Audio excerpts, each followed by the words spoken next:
confident that you are the true and only God, and you are the only saving God through Jesus, your Son. We ask it in his name. Amen. Okay, so last week we began this section on natural law. And there were 6 principles. We started looking at the first, but I just wanted to summarize those principles again. Okay. Now, this natural law, no, I won't do that now. Okay, let's just go through the 6 principles. So you've got natural law is intrinsic, instinctive. Natural law is singular and universal. Natural law includes both tables of the law. Natural law is observable. Because natural law is observable, it is subject to scientific evaluation and description. Natural law is attested to by our conscience. Okay, so they're the 6 things we're going to be looking at. Now I'll add that point. This look at natural law is not really based on religion. It's based on science. That's where we're going with this, okay?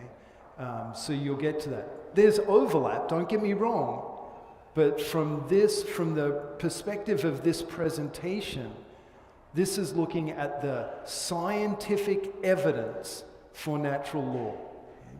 So let's move through it. We were looking at this. We read this passage last time, but I'll read it just quickly again. So Romans 2:14 and 15.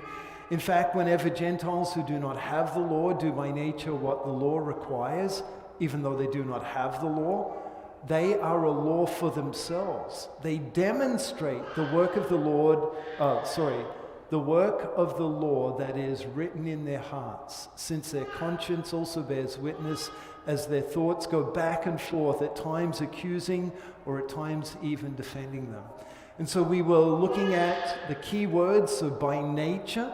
Notice it says, by nature, what the law requires. So they're not taught it, by nature they do it. And then written in their hearts. Okay? So these works of the Lord are written in their hearts. They're natural, they're instinctive, because they're part of who we are. And so looking at it this way, that the moral law is then part of the information that is passed down from parents to child. It can be viewed as similar to the DNA information. It could even be part of the DNA information. Okay? And I think we were looking at this. I got into another, we were, because one of the Bethany students pointed out to me that it's monoamine, not monoamine. Okay? So the proper pronunciation is monoamine, like amino acid. Okay? So monoamine transporter.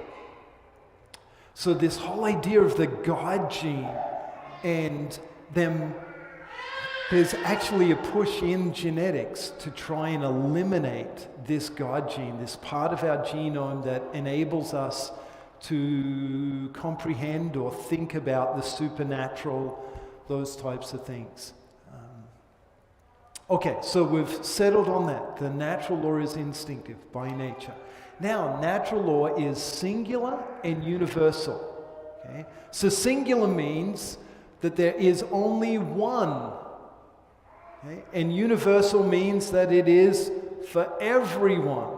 Okay? So everyone has this same moral, natural law. So the Jews divided everyone in the world into 2 groups, the circumcised and the uncircumcised. Okay? In Romans, says Paul is speaking of everyone who isn't a Jew. So when it says when Gentiles who do by nature, okay? So in the Jewish mind there was a dichotomy. You were either of the circumcised or you were of the uncircumcised. That's the only 2 type of people that were in the world. So when it says, when Gentiles, when the uncircumcised who do not have the law do by nature things required by the law. Okay? So it's obvious then that Paul is writing specifically there about people that didn't have the Old Testament. They didn't have the written law. So that's everyone else. Therefore, he's showing that natural law is universal. So the whole idea is, if there are only two groups of people, the circumcised and the uncircumcised, the circumcised, by the very fact that they're part of the Old Testament covenant, they have the written law. But everyone else, even though they don't have the written law, they do by nature things required by the law. So Paul is talking about that big group.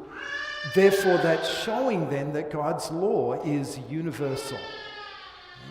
Whether you've got the written law or not, doesn't matter. There is a moral code written on our hearts. So then, here would be an application. And I've even fallen into this sometime, where we'll talk about a Judeo-Christian morality. And we'll even say the United States is founded on the Judeo-Christian morality. What's the problem with speaking that way?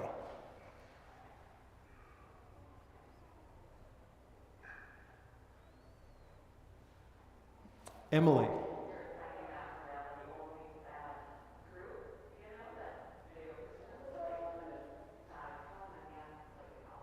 Yeah, exactly. So by that very title, you're implying that there are other types of morality. So that the natural law wouldn't be universal and wouldn't be singular. Because then you've got your Muslim morality, you've got all these different things, okay? And I'm not saying that, let's say for Muslims, that there wouldn't be nuances in their morality. But they would be more along the lines of their practices of their religion, not with regards to the natural law, which is universal and singular. So there's the problem. It implies that the moral code is not singular. It is singular. And right now I haven't revealed where this is coming from, but I will, okay? This is not coming from the Bible in the scientific sense. Romans 2 agrees with it, okay? But this is actually, you'll see, the scientific evidence or the researcher that developed this. So we've got it's instinctive, it's singular and universal. Let's elaborate on that a little more. So it doesn't matter where you go in the world, it's going to be wrong to sleep with another man's wife. Doesn't matter where you go in the world, it is wrong to unlawfully take someone's life or to take someone's property. Doesn't matter where you go. Right? Why is that? Well, it's because of what God has written on our hearts. I almost started on the conscience, and that's the last point, so I don't want to touch that yet.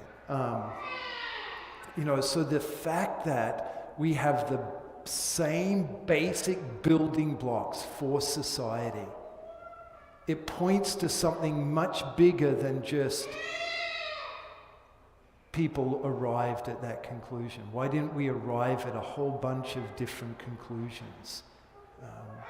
Why is it seen that throughout culture you see the same basic laws there all the time? It would point to a common source. Now that would also speak against evolution, where it's supposed to be a multitude of sources coming in and ideas being reached and so forth, but mainly from a moral point of view. Now, the other aspect of this is it would be against postmodernism. So postmodernism teaches that morality is subjective and that morality is largely determined by culture. So if you were to If you were to ask a postmodernist why you think, that's the way I got to put it. If you were to ask a postmodernist, why do I think murder is wrong? The postmodernist would tell you, because culture has taught you that murder is wrong. And that's, the research shows us that is not true. So, I'll keep moving. 3, natural law includes both tables of the law. So, both tables of law. Catechism days, what do we mean by that? What are the 2 tables of the law? The ones that deal with your relationship with God, and the ones that deal with your relationship with your fellow people. Yeah, excellent, Mike. So the first table of the law deals with our relationship with God. First 3 commandments: you shall have no other gods. You shall not take the name of the Lord your God in vain. You shall remember the Sabbath day by keeping it holy. Those 3 commandments govern or guide our relationship with God. The next 7 commandments govern our relationship with our fellow man. Okay? So we say there's 2 tables of the law. Okay? The natural law includes both tables of the law. So it's not just that we know that murder is wrong, or we know that adultery is wrong, or we know that taking away someone's reputation, bearing false witness is wrong. Okay? We also have this innate, intrinsic knowledge of the need to worship God. Okay? And that's what this is. So the first table rules our relationship with God, just as Mike said, and the second table rules our relationship with our neighbor. It's clear that natural law governs our relationship with our neighbor. We know that. We can look at the laws of societies and see, oh, it's clear. The second table of the law is there. Crimes such as rape, murder, stealing, defaming, and the like are universal. The first table of the law is implied by the second. So, if there is this law, this natural law that governs our relationships with one another, where does that come from? How can there be a law that is ruling all people unless there is a lawgiver? And therefore, the second table of the law the first table of the law is implied by the second table of the law. Okay? You cannot love God if you don't love your neighbor. And you could go vice versa with that too. You can't love your neighbor unless you love God. So there's an implication between them. So C.S. Lewis concluded that since there is a moral law, there must be a lawgiver. You can't have one without the other. And I believe if I remember correctly, this was a key point in Lewis's conversion to Christianity. He wasn't, none of us are born a Christian. I've got to be careful how I said that. He wasn't a Christian, he became a Christian. And one of the reasons that he became a Christian was he realized, man, there's a law, there's natural law. That means there must be a lawgiver. You can't have the law if you don't have a lawgiver. So that was his logical progression. Okay, so here's a quote from the Quiz book. It says, those who want no moral constraints on their lives should be inclined to deny God's existence for that reason. Okay? So if I want to live however I want to live, then I have an inclination to deny the existence of God, because he tends to, cramp my style a little bit. And so this is a key point, okay?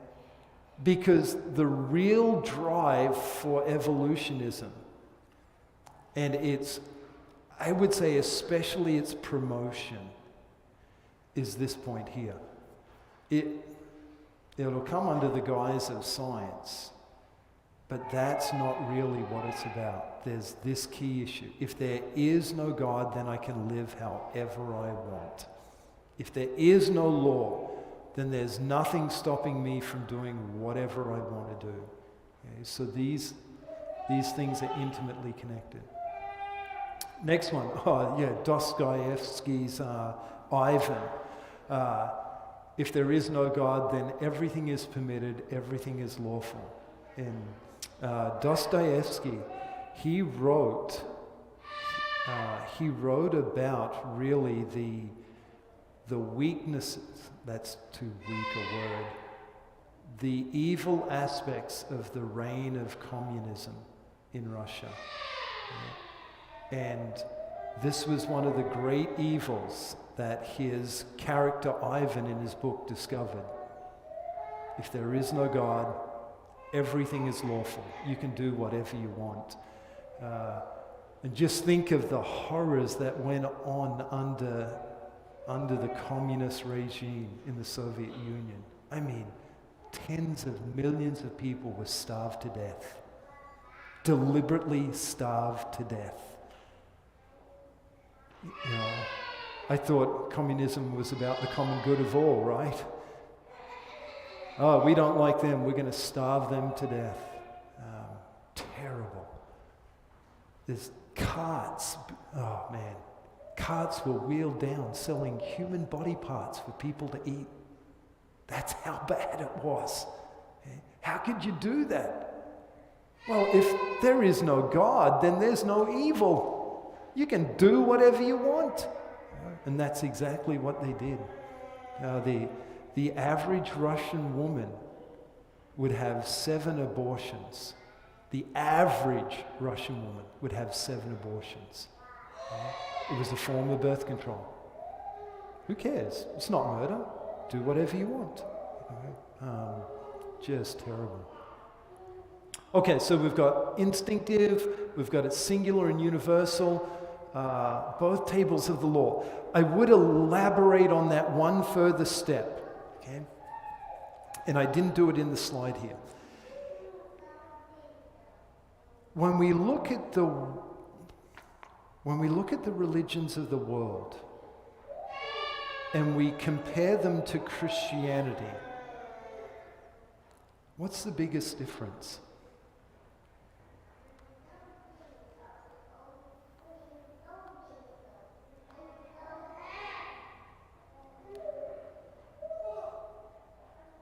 No difference? What marks? Yes.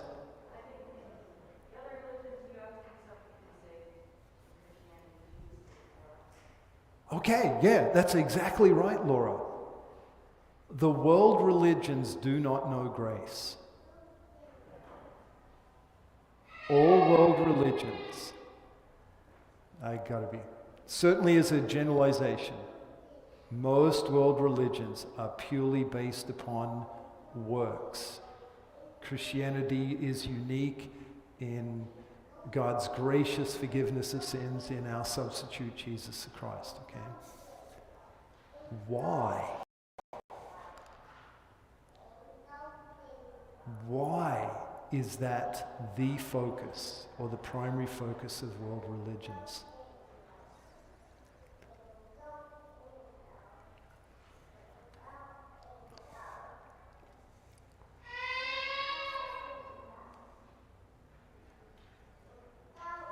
Hannah?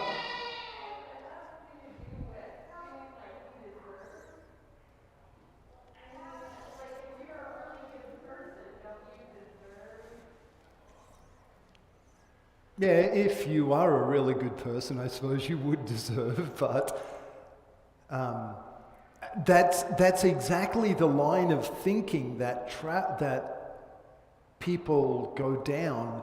But my question is really, why do they go down that road?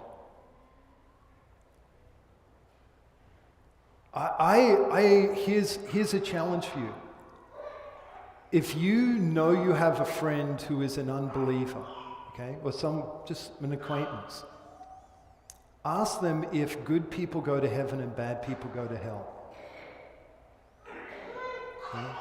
I've never had anyone but a Christian say no. And I've even had some Christians say yes. Okay? Why is it the natural conclusion that good people go to heaven and bad people go to hell? And by the way, everyone that I've spoken to thinks that they're good enough to get to heaven. It's only people worse than me that go to hell, you know. Why is that the line of thinking that everyone seems to have?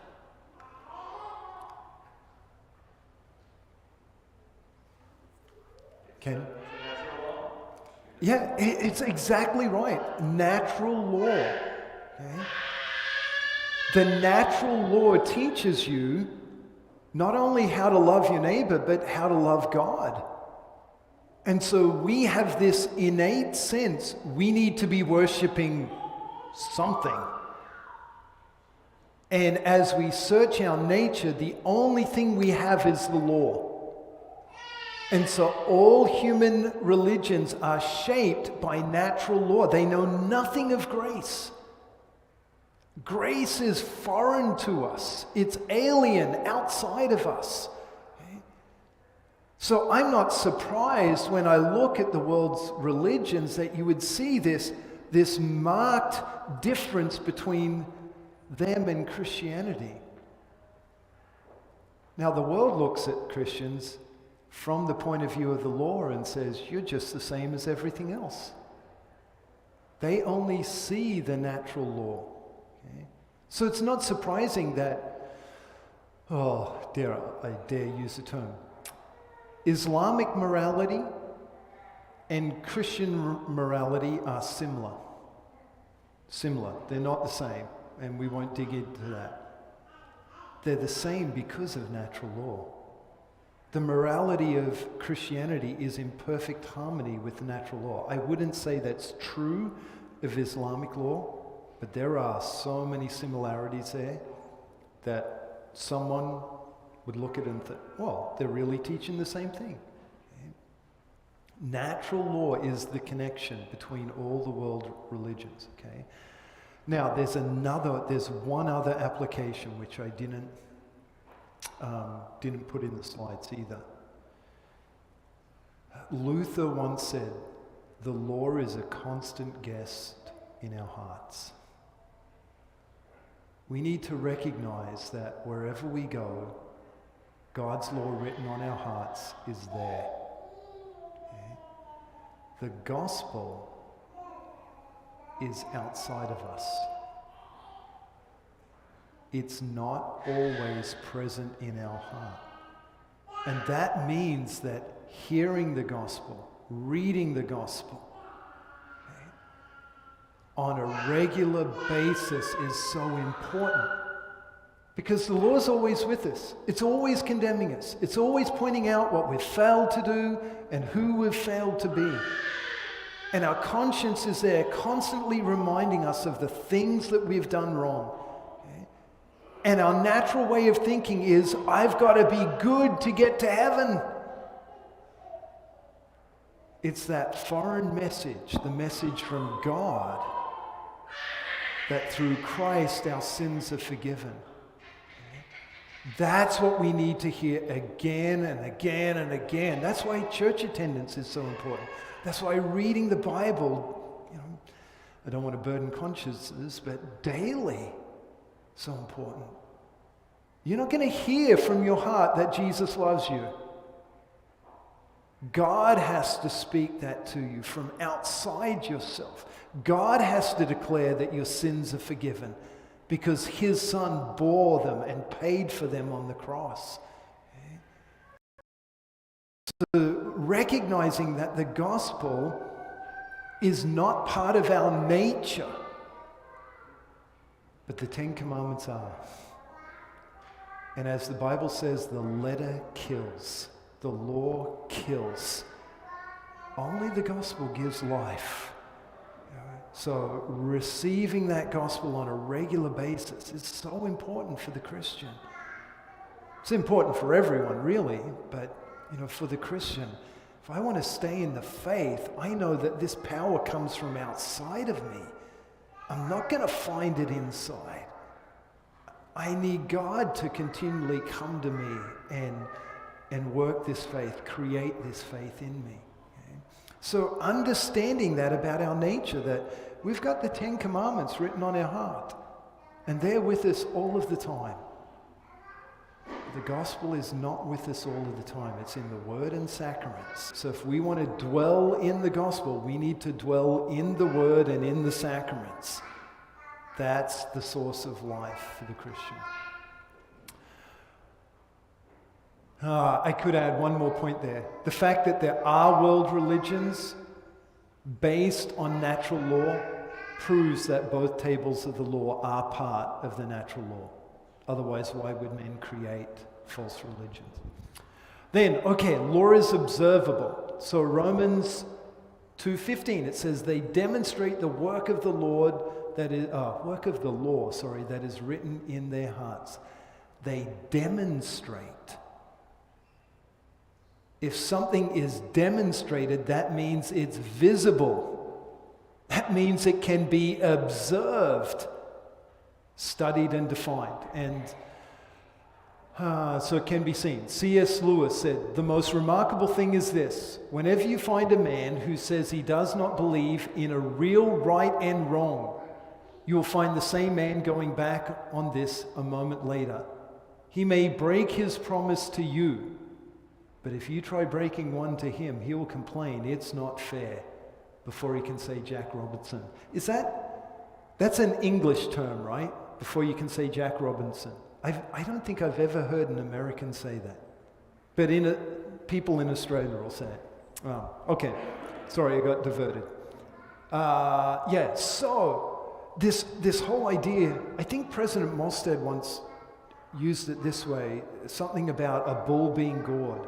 You don't care about right and wrong until it's your bull being gored. And the whole idea that, I can break my promise to you, but no way, you can't break your promise to me. And so we have this sense of right and wrong, even if we don't want to play by the rules ourselves. So we've got extinct, it's observable. Now, because it's observable, it is subject to scientific evaluation and description. This is where the science comes in. Okay? A guy named Lawrence Kohlberg used hypothetical ethical dilemmas to illuminate the moral reasoning behind a person's response. The justification of the response was more important than the response. Okay? I don't know if I put his chief one in here. No, I didn't. So, Kohlberg was a Harvard professor, not a Christian. He could have been an atheist, but I've never really looked at it.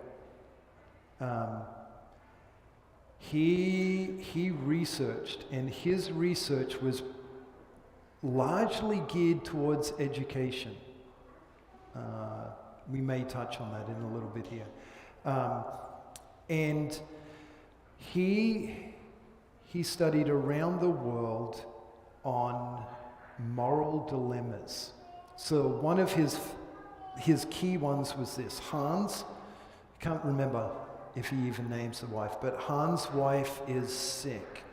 And there's a chemist who has a medicine that will cure his wife, but it's very, very expensive.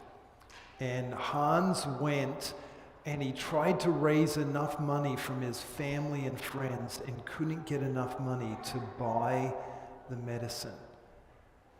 And so Hans broke in and stole the medicine.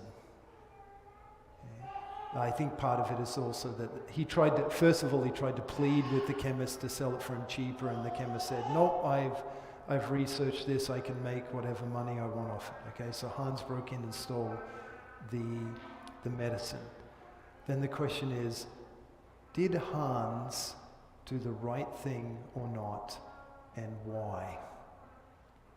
And Kohlberg was more interested in the why than he was the yes or the no.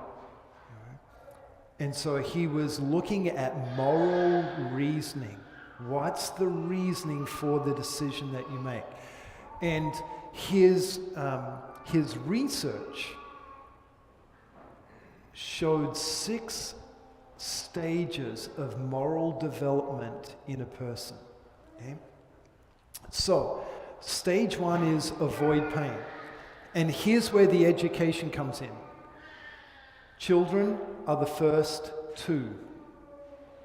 Adolescents are the next 2.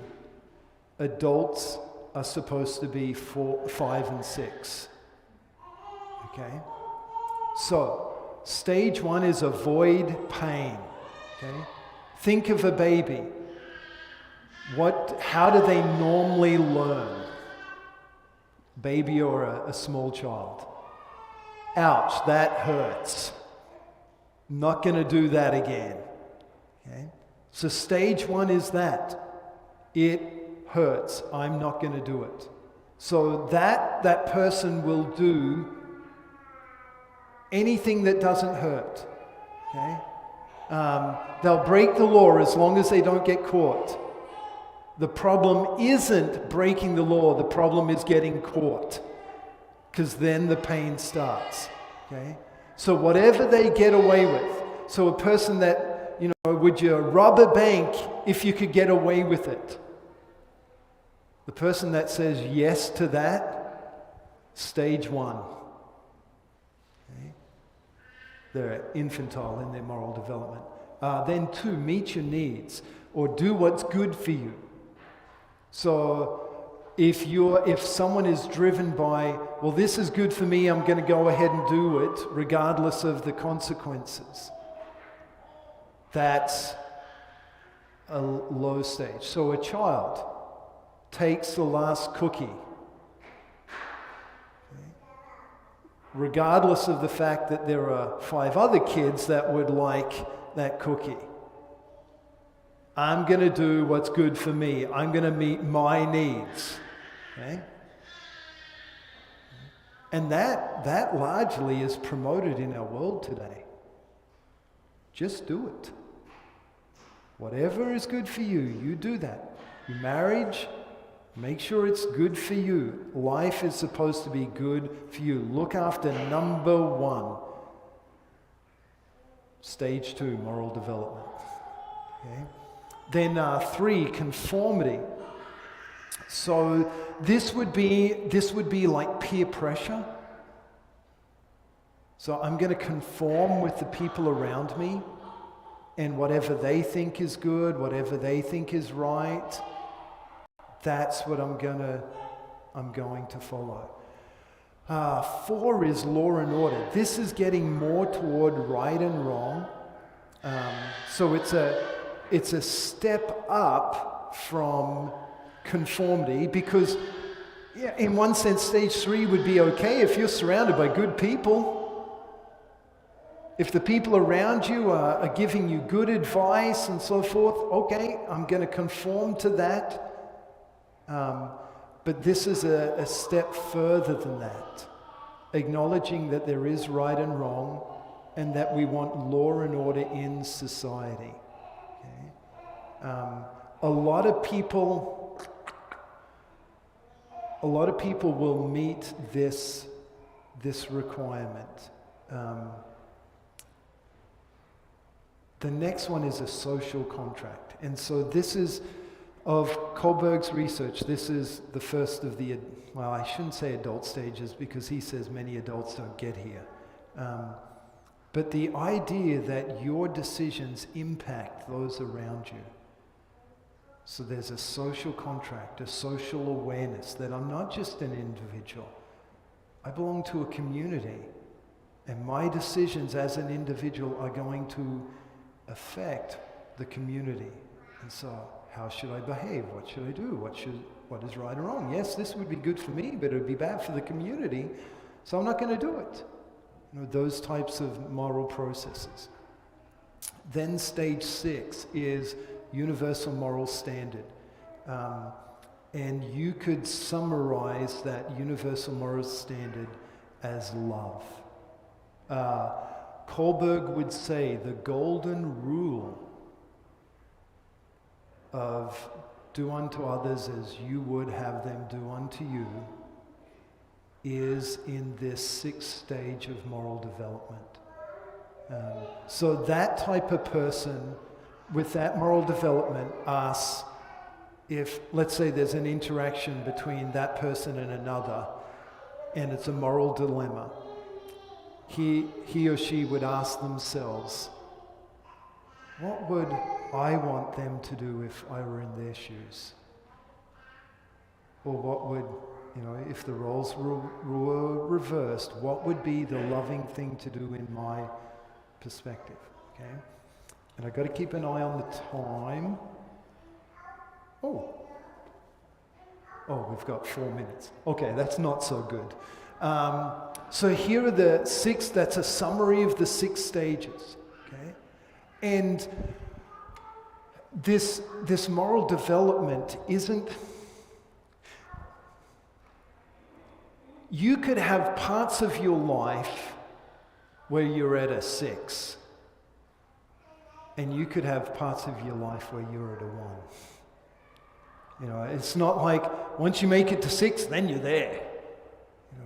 No, you can compartmentalize parts of your life or lives so that you would be using or have a different stage of development in them. Okay, so Kohlberg's research proved that morality is not relative but universal and singular. This was, wow, he got so much flack, okay? Because I believe he was writing in the 70s, so you'd just come out of the 60s, and he was writing for academics. I mean, he's in the top echelon of researchers at prestigious universities, okay? He's viewed as one of the, in this field, he is the universal expert on it, okay? And he's writing and saying morality isn't relative, it's universal and singular. And in fact, his work isn't that well known because it's not promoted. It's spoken against because a lot of the liberal academics and so forth, they want to promote relativism. But his research, universal, singular, period. Okay. So here are some examples, and I was hoping to get to these a little faster. So listen to these examples and keep in mind the 6 stages and tell me what they're at. So, why am I here in prison? Bugsy ratted on me, that's why. What moral stage of development is that? Like a 1 to me. That is a 1, okay? I know if my father-in-law were here and we're talking to, young ladies, they say if ever you run into a man that speaks this way, run away. Most prisoners are at a moral development of 1 or 2. Again, this is established by Kohlberg's research. Okay. So, if you want to end up in prison, this is the way to live. Moral 1 and 2. And don't have any friends named Bugsy. Yep. So there's a 1 or a 2. 2. But Mom, everybody wears tights like these.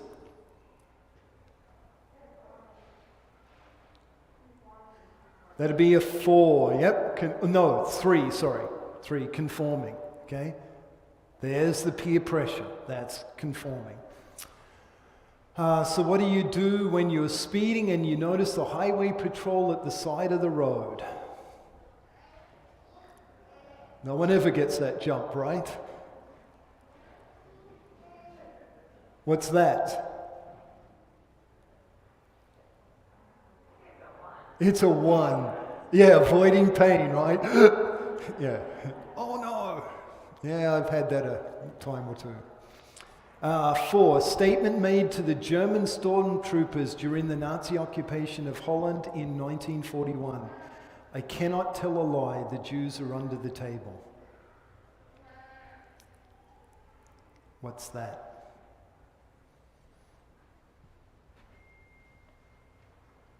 I believe this is a real statement, actually. And the Jews were under the... What's that? The context? Okay, so family is sitting at the dining table and the stormtroopers come and knock on the door and they come on in and the father says to the Nazis, I can't lie, the Jews are under the table.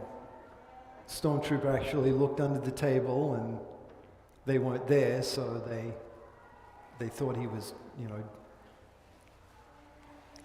joking isn't the right word. And so they left. Well, there was a trap door under the table. Okay? But this idea, I can't tell a lie, the Jews are under the table. What level of moral development is that? Law and Order 4. Yep. So there'd be a 4. I'm on time. Okay, I'm done. We'll pick this up again next week. And we'll finish this up and then we go on a break for Christmas.